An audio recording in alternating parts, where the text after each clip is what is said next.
जय श्री राधे कृष्णा।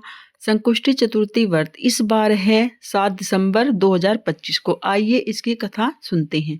एक समय की बात है कि विष्णु भगवान का विवाह लक्ष्मी जी के साथ निश्चित हो गया। विवाह की तैयारी होने लगी।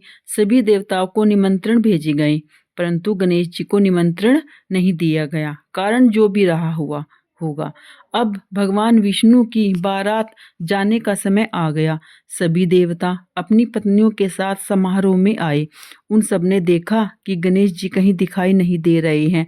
तब में आपस में चर्चा करने लगे कि गणेश जी को न्योता नहीं दिया गया क्या, या स्वयं गणेश जी नहीं आए। सभी को इस बात पर आश्चर्य होने लगा। तभी सबने विचार किया कि विष्णु भगवान से इसका कारण पूछा जाए। विष्णु भगवान से पूछने पर उन्होंने कहा कि हमने गणेश जी के पिता भोलेनाथ महादेव को न्योता भेजा है। यदि गणेश जी अपने पिता के साथ आना चाहते तो आ जाते, अलग से न्योता देने की कोई आवश्यकता भी नहीं थी। दूसरी बात यह है कि उनको 1.25 मन मूंग, 1.25 मन चावल, 1.25 मन घी, 1.25 मन का लड्डू दिन भर में चाहिए। यदि गणेश जी आएंगे तो कोई बात नहीं, दूसरे के घर जाकर इतना सारा खाना पीना अच्छा भी नहीं लगता है। इतनी वार्ता कर ही रहे थे सभी देव आपस में कि किसी ने सुझाव दिया कि यदि गणेश जी भी आ जाएंगे तो उनका द्वारपाल बनाकर बैठा देंगे।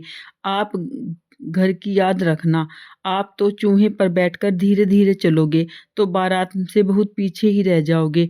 यह सुझाव भी सबको पसंद आ गया, तो भगवान विष्णु ने अपनी सहमति दे दी। तो होना क्या था कि गणेश जी इतने में वहां आ पहुंचे।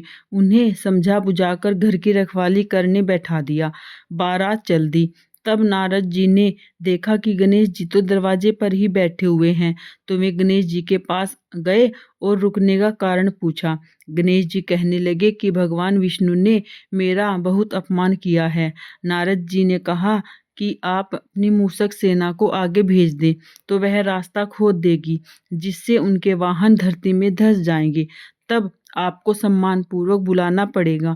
अब तो गणेश जी ने अपनी मूषक सेना जल्दी से आगे भेज दी और सेना ने जमीन पर पोली कर दी। तब जब बारात वहां से निकली तो रथों के पहिए धरती में धंस गए। लाख कोशिश करें परंतु पहिए नहीं निकले। सभी ने अपने अपने उपाय किए परंतु पहिए तो नहीं निकले, बल्कि जगह जगह से टूट गए। किसी की समझ में नहीं आ रहा था कि अब क्या किया जाए। तब नारद जी ने कहा, आप लोगों ने गणेश जी का अपमान किया है, ये करके अच्छा नहीं किया है। यदि उन्हें मना कर लाया जाए तो आपका कार्य सिद्ध हो सकता है और यह संकट टल सकता है। शंकर भगवान ने अपने दूत नंदी को भेजा और वे गणेश जी को लेकर आए। गणेश जी का आदर सम्मान के साथ पूजन किया। तब कहीं रथ के पहिए निकले। अब रथ के पहिए निकल गए परंतु वे टूटे फूटे हो गए, तो उन्हें कौन सुधारेगा।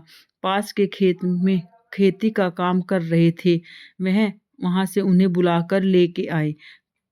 खेती का काम अपना कार्य करने से पहले ही श्री गणेशाय नमः कहकर गणेश जी की वंदना मन ही मन करने लगा। देखते ही देखते खेती वालों ने सभी अपने पहियों को ठीक कर दिया। वह खाती कहने लगा कि हे देवताओं, आपने सर्वप्रथम गणेश जी को नहीं मनाया होगा और न ही उनकी पूजन की होगी, इसीलिए तो आपके साथ यह संकट आया है।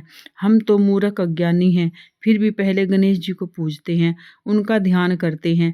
आप लोग तो देवता गण हैं, फिर भी आप गणेश जी का पूजन कैसे भूल गए।